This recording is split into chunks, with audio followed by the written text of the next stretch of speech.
வணக்கம் நண்பர்களே, டேவிட் சக்திக்கு உங்களை அன்புடன் வரவேற்கிறேன்.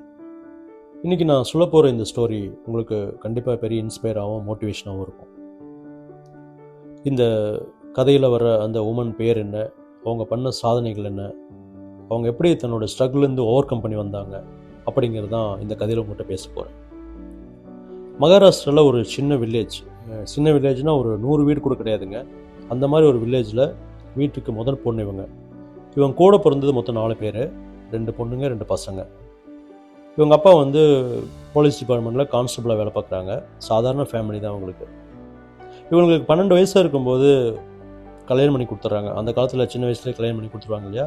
ஸோ அந்த மாதிரி 12 வயசில் கல்யாணம் பண்ணி இவங்க மும்பைக்கு போகிறாங்க. பட் கல்யாணம் பண்ணி போன இடத்துல இவங்களுக்கு ரொம்ப கஷ்டமான ஒரு சுச்சுவேஷனில் அவங்கள வீடு ரொம்ப கொடுமைப்படுத்தியிருக்காங்க.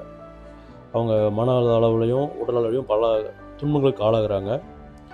அதனால் இந்த விஷயம் அவங்க அப்பாவுக்கு தெரிஞ்சு திருப்பியும் அவங்கள அவங்க ஊருக்கே கூப்பிட்டு போயிடுறாரு. பட் அந்த காலத்தில் வில்லேஜில் ரொம்ப கேலியும் கிண்டல் பண்ணுறாங்க இவங்கள, ரொம்ப மன காயப்படுத்துகிற மாதிரி. அதனால் இவங்க 2-3 டைம் சூசைட் கூட அட்டெம்ப்ட் பண்ணுறாங்க. எப்படியோ அவங்கள காப்பாற்றிடுறாங்க அவங்க வீட்டில்.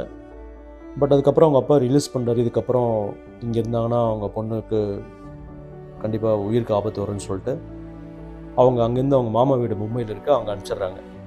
அவங்க மாமா ஒரு டெய்லரிங் இன்ஸ்டியூட்டில் அவங்க வேலைக்கு சேர்த்து விட்றாங்க. அங்கே கிடைக்கிற ஒரு சின்ன சம்பளம், அதாவது 100 ரூபா ஒரு நாளைக்கு கூட கிடையாது. அந்த மாதிரி ஒரு சம்பளத்தில் ஒரு டெய்லரிங் இன்ஸ்டியூட்டில் வேலைக்கு சேர்ந்து வேலை கற்றுக்குறாங்க. அதில் கிடைச்ச பணத்தை வச்சு வீட்டுக்கும் அவங்களையும் மேனேஜ் பண்ணிக்கிறாங்க. இப்படியே லைஃப் போயிட்டு இருக்கும்போது அவங்க அந்த லைஃப்லேருந்து வேறு மாதிரி அடுத்த லெவலுக்கு போகணும்னு நினைக்கிறாங்க. அதனால் கவர்மெண்ட்டில் ஒரு லோன் அப்ளை பண்ணி அதே மாதிரி ஒரு சின்னதாக ஒரு டெய்லரிங் இன்ஸ்டியூட் ஸ்டார்ட் பண்ணுறாங்க. அதில் சில உமனுக்கு வேலை கொடுக்குறாங்க. அந்த தொழிலை படிப்படியாக அடுத்த லெவலுக்கு கொண்டு போய் ஒரு அடுத்த கட்டத்துக்கு இவங்க நகர்ந்து போகிறாங்க. தொழில் நல்லா பிக்கப் ஆகுது. அப்புறம் மறுபடியும் அவங்க 2வது மேரேஜ் பண்ணிக்கிறாங்க. இப்போ என்ன பண்ணுறாங்க, அந்த டெய்லரிங் இன்ஸ்டியூட்லேருந்து வேறு பிஸ்னஸ் ஷிஃப்ட் ஆகிறாங்க. Real estate, iron merchanting, iron trading, இந்த மாதிரி தொழிலை கொஞ்சம் கொஞ்சமாக அடுத்த லெவலுக்கு கொண்டு போகிறாங்க. இப்படி போகிற காலகட்டத்தில் ஒரு மிகப்பெரிய ஒரு நிறுவனம், அந்த நிறுவனம் பேங்க் லோன் வாங்கி அதை கட்ட முடியாதனால திவால் ஆகிடுது. அந்த கம்பெனி ஏலத்துக்கு வரும்போது அதை வாங்குறதுக்கு யாருமே ரெடி கிடையாது. அப்போ இவங்க அந்த அந்த கம்பெனியை வாங்கணும்னு நினைக்கிறாங்க. பட் அங்கே நிறைய பேர் அவங்களுக்கு சஜஸ்ட் பண்ணது வேண்டாம், ஆல்ரெடி லாஸ் ஆன கம்பெனி வாங்காதீங்கன்னு சொல்லி அட்வைஸ் பண்ணுறப்போ துணிஞ்சு அந்த கம்பெனியை வாங்குறாங்க. ஏன்னா அவங்க மேலே இருக்கிற நம்பிக்கை, அந்த கம்பெனி நான் கண்டிப்பாக அடுத்த அளவுக்கு கொண்டு போயிடுவேன்னு சொல்லிட்டு அந்த கம்பெனியை வாங்கி அவங்க நினச்ச மாதிரியே பல நிர்வாக சீர்திருத்தங்கள் பண்ணி அந்த கம்பெனியை லாபமுள்ள கம்பெனியை மாற்றுறாங்க. இன்றைக்கி அந்த கம்பெனி பார்த்திங்கன்னா ஒரு 1500 கோடி டர்ன் ஓவர் பண்ணுறாங்க. அதில் பல முன்னுரிமை பெண்களுக்கு கொடுக்குறாங்க அந்த கம்பெனியில். இதனால் இவங்களுடைய சேவையை பாராட்டி 2013 கவர்மெண்ட் இவங்களுக்கு பத்மஸ்ரீ அவார்டெல்லாம் கொடுத்துருக்காங்க. இது மட்டும் இல்லாமல் இவங்க இன்னும் பல தொழில்கள் பண்ணி பல பேருக்கு முன்னுதாரணமாக இருக்காங்க இன்றைக்கி சொசைட்டியில். இவங்க பேர் கல்பனா சரோஜ். அந்த கம்பெனி பேர் காமினி பைப்ஸ்.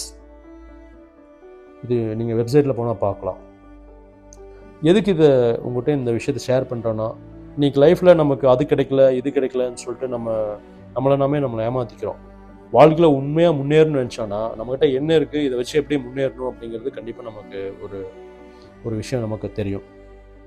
அதனால் நம்ம எப்போவுமே இல்லாததை நினச்சி கவலைப்படுறத விட நம்மகிட்ட என்ன இருக்குங்கிறத வச்சு அடுத்த லெவலுக்கு போகிறதுங்கிறது தான் நமக்கு இந்த கதையில் சொல்கிற ஒரு விஷயம். இந்த கதை கண்டிப்பாக உங்களுக்கு பிடிச்சிருக்குன்னு நினைக்கிறேன். நான் எப்பவும் சொல்கிற மாதிரி, சிரிப்போம், சிந்திப்போம், சிறப்பாக வாழ்வோம். தேங்க்யூ.